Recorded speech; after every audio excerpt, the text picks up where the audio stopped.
Selamat datang kembali di penjelajahan kita. Pernah nggak sih Anda berhenti sejenak itu, terus mikir, ini bahasa sebenarnya ajaib banget ya. Kita bisa gitu aja ngerangkai kata jadi kalimat rumit, paham cerita yang nuansanya dalam, bahkan bisa debat sengit ya kan. Soal politik lah, soal rasa kopi favorit lah, seringnya tanpa mikir panjang. Rasanya tuh hampir kayak sulap gitu kan. Tapi gimana kalau saya bilang, ini tuh bukan sihir sama sekali.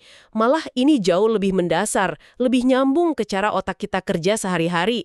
Nah, diskusi kita kali ini bakal ngebahas lebih dalam bab 4 dari materi yang Anda bagiin. Ini bagian yang, wah, menarik banget sih menurut saya. Soalnya ini nantang gagasan lama yang bilang bahasa tuh kayak semacam modul khusus gitu di otak, kepisah dari kemampuan kita yang lain. Sebaliknya nih, bab ini ngungkap kalau kemampuan bahasa kita, mulai dari tata bahasa sampai metafora, ternyata akarnya kuat banget di mekanisme saraf yang sama persis. Mekanisme yang kita pakai buat gerak, ngeliat, ngerasain sama mikir. Jadi bukan tambahan, tapi ya bagian inti dari cara kerja pikiran neural kita. Tepat sekali. Dan ini pergeseran cara pandang yang lumayan besar ya. Kita jadi nggak ngelihat bahasa sebagai sistem simbol abstrak yang kepisah gitu aja, tapi lebih sebagai apa ya, wujud dari cara otak kita yang terwujud, embodied, dalam memahami dan berinteraksi sama dunia. Nanti kita bakal kupas nih gimana konsep-konsep kayak skema, ya kan? Pola dasar pengalaman sensori motor kita, terus frame, kerangka konseptual buat memahami situasi, terus metafora konseptual, sama proses-proses neural dasar kayak binding, pengikatan itu, sama integrasi informasi. Gimana semua itu secara, cukup mengejutkan ya, bisa ngejelasin fenomena linguistik yang mungkin selama ini kita anggap aneh atau ya gitu aja aturannya. Wah, kedengarannya kita bakal ngintip mesin bahasa dari dalam nih. Siap buat ngebongkar gimana neuron kita ngobrol. Oke, mari kita mulai. Kita mulai dari dasarnya dulu deh. Tata bahasa. Biasanya kan kita diajarin tata bahasa tuh kayak daftar aturan kaku ya. Subjek, predikat objek, hafalin konjugasi gitu-gitu. Tapi materi ini bilang, pandangan itu keliru. Katanya, tata bahasa itu justru cerminan pengalaman dasar manusia yang terwujud dalam tubuh. Embodied experience. Betul sekali. Nah, ini ide kuncinya nih. Coba, ambil struktur kalimat yang paling dasar aja. Di materi ini kan disebutin tuh, gagasan peran semantik dari Fillmore atau peran tematik Gruber, konsep kayak agen, siapa yang lakuin, pasien, apa yang kena tindakan, lokasi, instrumen.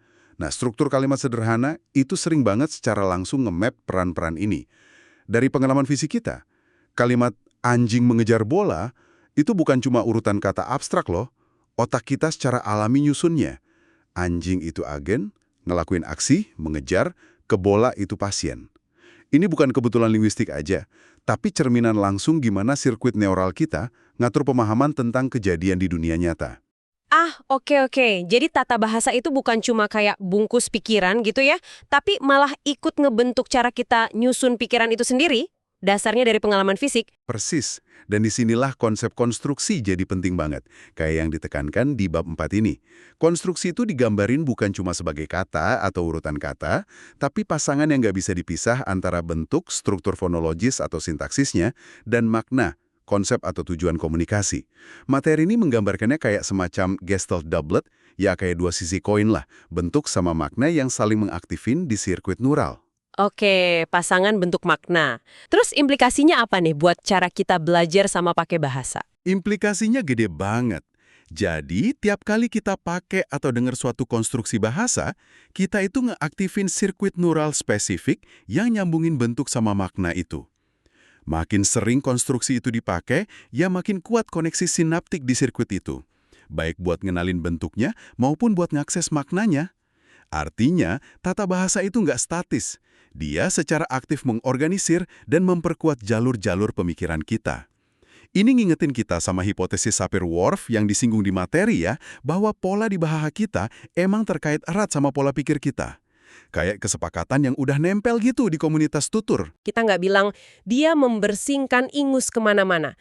Tapi contohnya dia membersihkan tisu dari meja. He sneezed the napkin off the table. Loh, kok bisa? Bersin kan nggak transitif. Nah, ini contoh sempurna gimana makna yang terwujud, embodied meaning, bisa ngalahin sintaksis murni. Coba pikir, inti dari bersin itu apa? Kan ngeluarin udara dengan paksa dari hidung sama mulut. Ini pengalaman fisik yang kita semua tahu kan? Kalau kebetulan ada objek ringan kayak tisu di jalur udara paksa itu, ya kekuatan fisik bersin tadi bisa bikin objek itu gerak.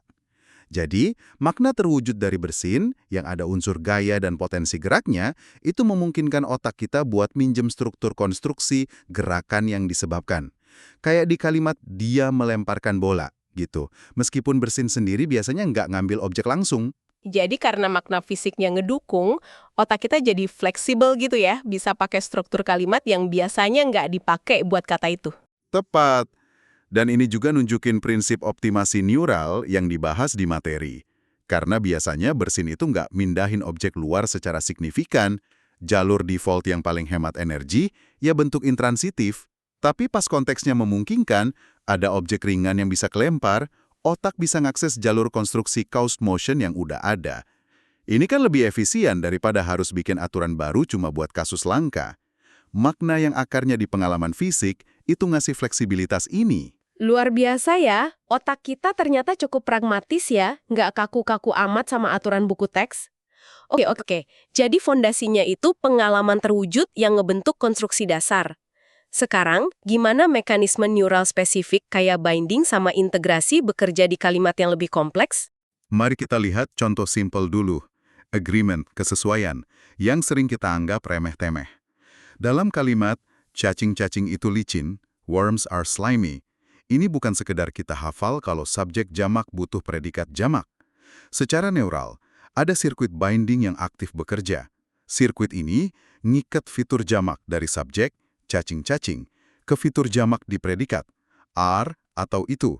Tergantung struktur bahasanya gimana ya. Ini operasi nyelarasin fitur secara real-time di otak.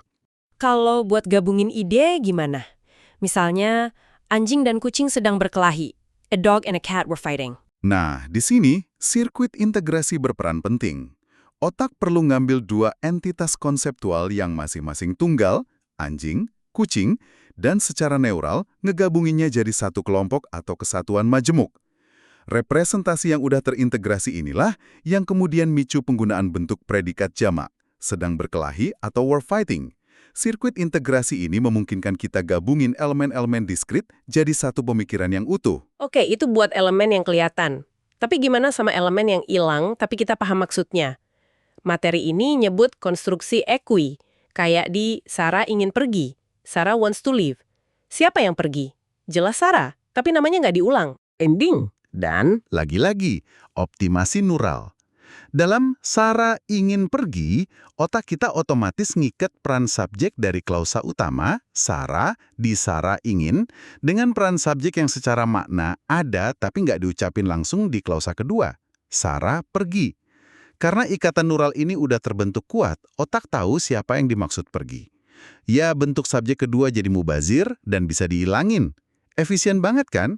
Sirkuit binding memungkinkan kita ngomong lebih ringkas tanpa kehilangan makna.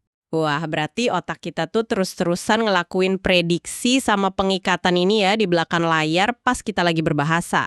Benar, dan ini bisa jadi rumit banget loh. Coba deh lihat konstruksi amalgam yang unik yang dibahas di materi. John mengundang Anda, tak akan pernah nebak berapa banyak orang ke pesta Anda. Bisa bayangin jenis apa untuk Tuhan tahu alasan apa? Gitu kan contohnya? Ini kayak kalimat utama disisipin komentar-komentar pendek. Wah, ini kayak otak lagi multitasking bahasa ya. Gimana cara kerjanya itu? Ini contoh indah dari apa yang disebut cascade dalam pemrosesan neural, yang sangat bergantung sama sirkuit integrasi. Otak harus proses jalur utama kalimat, John mengundang orang ke pesta untuk alasan, sambil barengan proses dan integrasiin makna dari tiap sisipan seruan itu. Anda tak akan pernah nebak berapa banyak, dan seterusnya. Tiap sisipan ini kan unit makna sendiri, yang harus diaktifin, dipahamin, terus diintegrasiin lagi ke alur pemahaman kalimat utama secara keseluruhan, tanpa bikin kacau struktur intinya. Ini nunjukin kemampuan otak buat ngelola beberapa lapisan informasi secara paralel dan terkoordinasi. Jadi mirip kayak picture in picture di TV gitu ya, tapi ini kejadiannya di dalam kepala kita buat bahasa. Haha, iya. Analogi yang lumayan pas. Secara fungsi, ini emang soal ngelola dan gabungin beberapa aliran informasi secara terkoordinasi. Kemampuan integrasi ini juga penting banget pas kita mahamin frasa benda yang deskriptif, kayak contoh di materi. Gabus anggur yang dapat digunakan kembali, reusable wine cork. Atau secangkir kopi nikmat itu ya? Betul. Gimana integrasi kerja di situ? Kelihatannya kan cuma rangkaian kata sifat sama benda aja. Di baliknya itu ada proses integrasi frame yang kompleks. Buat gabus anggur yang dapat digunakan kembali, otak harus ngaktifin dan gabungin frame buat tujuan, dapat digunakan kembali, material, gabus, fungsi untuk anggur. Buat secangkir kopi nikmat, ada frame buat kuantitas, secangkir, kualitas, nikmat, wadah cangkir, sama substansi kopi itu sendiri yang punya properti, rasa, suhu, macam-macam lah. Circuit binding kemudian nyambungin peran-peran spesifik dalam frame-frame ini. Misalnya, gabus sebagai material dari objek yang fungsinya buat anggur. Hasil akhirnya, ya satu representasi mental yang utuh dari objek itu yang dibangun dari gabungan berbagai keping info konseptual. Oke, sekarang kita pindah ke sesuatu yang sering dianggap cuma bumbu bahasa aja nih, metafora. Tapi bab 4 ini bilang metafora itu jauh lebih fundamental, bahkan udah nempel di tata bahasa kita. Contohnya balik lagi ke konstruksi memberi, give. Benar. Analisisnya Adele Goldberg yang dibahas lumayan dalam di materi ini penting banget. Dia nunjukin kalau konstruksi dasar ditransitif, subjek, verb, objek tak langsung, objek langsung, kayak di Joe memberi Sally gelang, itu akarnya di frame makna yang konkret banget dan terwujud. X menyebabkan Y menerima Z. Kita semua kan punya pengalaman fisik langsung soal memberi dan menerima. Nah, yang revolusioner itu, gimana makna inti ini bisa diperluas? Diperluas gimana? Tadi kan udah disinggung soal menjanjikan sebagai variasi radial. Kalau metafora gimana? Nah, disinilah metafora konseptual masuk. Materi ini ngasih contoh metafora kayak memberikan kekuatan pada entitas adalah transfer objek. Metafora ini memungkinkan kita pakai struktur ditransitif yang sama buat frasa kayak memberi pukulan atau memberi tendangan. Secara konsep, pukulan atau tendangan kekuatan itu diperlakukan seolah-olah objek fisik yang ditransfer dari agen ke pasien. Jadi kita nge-map konsep abstrak, kekuatan, ke kerangka kerja konkret, transfer objek gitu ya? Tepat. Contoh lain dari materi. Menyebabkan seseorang mengalami suatu keadaan adalah mentransfer objek kepadanya. Ini ngelahirin ungkapan kayak memberi harapan, memberi kesedihan, atau memberi kesempatan.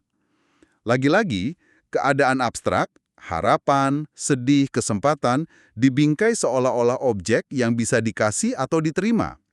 Yang penting nih, struktur tata bahasanya tetap sama, S, V, I, O, D, O.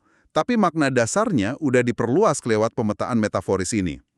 Secara neural, ini melibatkan aktivasi sirkuit frame memberi yang dasar, terus digabungin sama konsep target kekuatan keadaan lewat jalur pemetaan metaforis. Ini bener-bener nunjukin kalau metafora bukan sekedar hiasan puitis, tapi alat kognitif dasar buat mahamin dan ngomongin konsep abstrak. Dan itu kelihatan di tata bahasa. Studi kasus kata over di materi ini juga menarik nih.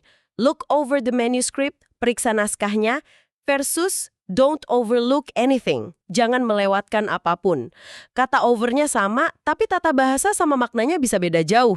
Contoh ini ngegambarin gimana makna inti spasial bisa ngasilin makna dan struktur yang beda tergantung gimana dia digabungi sama elemen lain dan metafora mana yang lagi aktif. Sumbernya ngejelasin kalau over di look over itu fungsinya sebagai partikel kata kerja, kepisah, sementara di overlook dia jadi awalan, nyatu sama kata kerja. Keduanya asalnya dari makna inti over, yang spasial ya, di atas plus melintasi, dan manfaatin metafora dasar yang sama, kayak melihat adalah menyentuh dan mengetahui adalah melihat. Terus apa dong yang bikin mereka beda secara tata bahasa sama makna akhirnya? Bedanya ada di framing sama cascade neural yang diaktifin. Dalam Look Over the Manuscript, metafora melihat adalah menyentuh itu aktif banget dalam konteks pemeriksaan. Tatapan Anda dibayangin gerak di atas dan melintasi permukaan naskah sambil nyentuh, meriksa, memahami tiap bagiannya. Ini ngarah ke penggunaan over sebagai partikel yang nekenin jalur pemeriksaan di permukaan. Sebaliknya, di overlook, Tatapan Anda juga gerak di atas dan melintasi, tapi tanpa nyentuh atau ke daftar Anda ngelewatinya. Seringkali, awalan over kayak di overcook, overestimate, itu nyiratin tindakan yang ngelewatin batas yang seharusnya atau yang diinginkan. Jadi, otak ngegabungin makna inti spasial over, metafora yang relevan melihat adalah menyentuh atau malah nggak adanya sentuhan, sama frame kontekstual pemeriksaan versus kelewatan lewat jalur aktivasi neural yang beda. Nah, perbedaan jalur aktivasi inilah yang menghasilin perbedaan tata bahasa, partikel versus awalan, dan makna akhir yang kita amati. Jadi pilihan tata bahasa itu bukan pilihan acak ya, tapi konsekuensi dari gimana otak kita ngegabungin makna spasial dasar sama metafora dan konteks. Persis. Ini nunjukin betapa nyambungnya makna, metafora, sama tata bahasa dalam sistem neural kita. Dan perwujudan ini bisa nyampe ke tingkat bunyi kata loh. Materi ini ngebahas fenomena simbolisme suara atau phonestomes. Bunyi kata punya makna terwujud. Gimana contohnya tuh? Materi ngasih contoh kelompok kata di bahasa Inggris yang akhirannya ip, kayak drip, netes, clip, jepit motong cepet, slip, kepleset, dip, nyelup, nip, gigi cepet. Coba deh perhatiin gerakan mulut pas ngucapin bunyi ip di akhir. Bibir nutup, bikin jalur pendek, terus ada hentian tiba-tiba pas udara dikeluarin. Gerakan artikulatoris ini secara fisik nyerminin image skema, pola pengalaman dasar yang ada di makna kata-kata itu. Sebuah gerakan pendek yang berakhir mendadak atau kontak singkat. Wah, jadi cara kita gerakin mulut buat ngasilin bunyi bisa secara ikonik nyerminin makna dasarnya. Ini kayak ada motivasi fisik gitu ya di balik bunyi kata, bukan sekedar asosiasi acak. Tepat sekali. Ini nunjukin betapa dalamnya perwujudan embodiment dalam bahasa. Pola-pola pengalaman sensori motor kita, kayak gerakan pendek yang berhenti tiba-tiba, bisa jadi motivasi bentuk fonologis kata.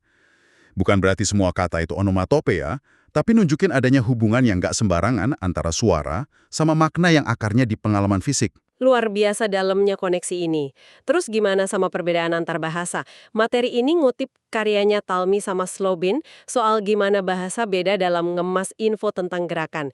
Ini nyambung juga ke perwujudan sama mekanisme neural. Ya, ini contoh bagus gimana preferensi linguistik yang beda bisa muncul dari fokus ke aspek pengalaman terwujud yang beda juga. Materi ini ngejelasin perbedaan antara bahasa verb frame, V-frame, sama satellite framed, S-framed. Bahasa V-frame, kayak Spanyol, cenderung masukin informasi soal jalur atau arah gerakan ke dalam kata kerja utamanya. Contohnya, la botella entró flotando. Botol itu masuk ke gua sambil ngambang. Kata kerja utamanya entro, masuk, udah ngadung info jalur. Oke, kalau S-frame gimana? Bahasa S-frame, kayak Inggris atau Jerman, cenderung masukin cara bergerak ke kata kerja utama dan nyatain jalur arah pakai elemen tambahan, satelit, kayak preposisi atau partikel. Contohnya, the bottle floated in. Botol itu ngambang masuk. Kata kerja utamanya floated, ngambang, nunjukin cara. Sementara in, masuk, nunjukin arah. Apa ini artinya otak penutur Spanyol sama Inggris punya sirkuit yang beda secara biologis buat proses gerakan? Bukan beda biologis fundamental di otaknya sih. Menurut pandangan di materi ini lebih nyerminin gimana sirkuit konstruksi bahasa yang dominan di masing-masing bahasa udah kelatih buat ngasih prioritas ke aspek pengalaman terwujud yang beda pas ngomongin gerakan. Penutur V-frame kebiasa ngaktifin sirkuit yang fokus ke jalur X-net jalur kalau pakai istilah sumbernya. Sementara penutur S-frame lebih sering ngaktifin sirkuit yang fokus ke cara X-net manner. Ini lebih ke konvensi pengkodaan linguistik yang dipelajari dan diguatin lewat penggunaan, bukan perbedaan perangkat keras otaknya. Jadi, bahasa yang kita pakai bisa ngelatih otak kita buat merhatiin aspek dunia yang beda secara lebih otomatis gitu ya? Bisa dibilang gitu. Dan ini ngebawa kita ke poin terakhir yang penting dari bab 4. Gimana sih ide-ide linguistik, cara pembingkaian, framing, dan bahkan pola tata bahasa ini nyebar dan bertahan di suatu komunitas? Jawabannya ada di konsep refleksivitas. Refleksivitas? Gimana cara kerjanya itu? Simpel banget, tapi kuat. Tiap kali Anda dengar atau pakai suatu konstruksi bahasa, metafora, atau cara pembingkaian tertentu, Anda ngaktifin sirkuit neural yang relevan di otak Anda. Pas Anda komunikasi pakai pola itu, Anda juga berpotensi ngaktifin atau ngukuatin sirkuit serupa di otak lawan bicara Anda kalau mereka punya pemahaman yang sama. Jadi, makin sering sebuah ide atau cara ngomong diulang-ulang dalam satu kelompok, Ya makin kuat dan makin gampang diakses sirkuit neural buat ide atau cara ngomong itu di seluruh populasi penutur di kelompok itu. Ini nyiptain semacam feedback loop atau lingkaran umpan balik gitu. Penggunaan bahasa ngebentuk dan ngukuatin sirkuit neural di tingkat individu dan kolektif. Dan sirkuit yang kuat ini kemudian ngedorong penggunaan pola bahasa yang sama di masa depan. Ini ngejelasin kenapa jargon, slogan politik, atau cara ngebingkai isu tertentu bisa jadi mendarah daging banget dan susah diubah di suatu budaya atau komunitas. wah, jadi bahasa nggak cuma nyerminin pikiran, tapi secara aktif ngebentuk dan nyebarin cara berpikir lewat penguatan sirkuit neural kolektif ya? Implikasinya luas banget ini. Bener. Keseluruhan bab 4 ini ngebawa kita pada kesimpulan kalau bahasa itu bukan entitas logis atau abstrak yang kepisah dari diri kita. Bahasa itu dirajut dari benang-benang saraf yang sama persis sama yang kita pakai buat memahami dunia lewat indera kita, buat gerak di dalamnya, ngerasain emosi, dan ngebentuk konsep. Skema motorik, kerangka perseptual, pemetaan metaforis mekanisme neural dasar kayak pengikatan dan integrasi, semua alat fundamental pikiran neural kita ini adalah fondasi asli dari kemampuan bahasa kita yang kelihatannya ajaib itu. Ini benar-benar ngubah cara kita mandang bahasa ya, bukan lagi sekedar alat komunikasi, tapi jendela buat ngelihat gimana pikiran kita yang terwujud embodied itu bekerja. Dan ini ninggalin kita sama beberapa pertanyaan menarik nih buat Anda renungin. Memang, misalnya nih, kalau sirkuit bahasa kita nyambung banget sama proses kognitif inti kita, apa belajar bahasa baru, apalagi yang strukturnya beda banget, kayak bahasa V-frame versus S-frame tadi, apa itu benar-benar bisa secara halus ngebentuk ulang cara kita ngonsep kejadian atau tindakan, bahkan pas kita lagi nggak pakai bahasa baru itu? Apa bilingualisme misalnya, secara harfiah, bikin otak kita lebih fleksibel gitu dalam ngebingkai dunia? Dan pertanyaan nyambungnya nih, seberapa gede sih kekuatan framing metaforis yang disengaja? Kita kan sering lihat nih di politik atau marketing, ngembingkai pajak sebagai beban versus investasi, atau imigrasi sebagai gelombang versus kontribusi. Bisa nggak sih penggunaan metafora yang beda secara konsisten, ini benar-benar ngelatih ulang jalur saras kita dalam mikirin suatu topik, mungkin bahkan ngubah respon emosional atau keputusan kita soal topik itu, cuma dengan ngubah kata-kata yang dipakai? Pertanyaan-pertanyaan yang kayaknya seru buat direnungin ya, gimana bahasa ngebentuk kita, dan gimana kita bisa ngebentuk bahasa dan pikiran kita. Sampai jumpa di penjelajahan mendalam berikutnya.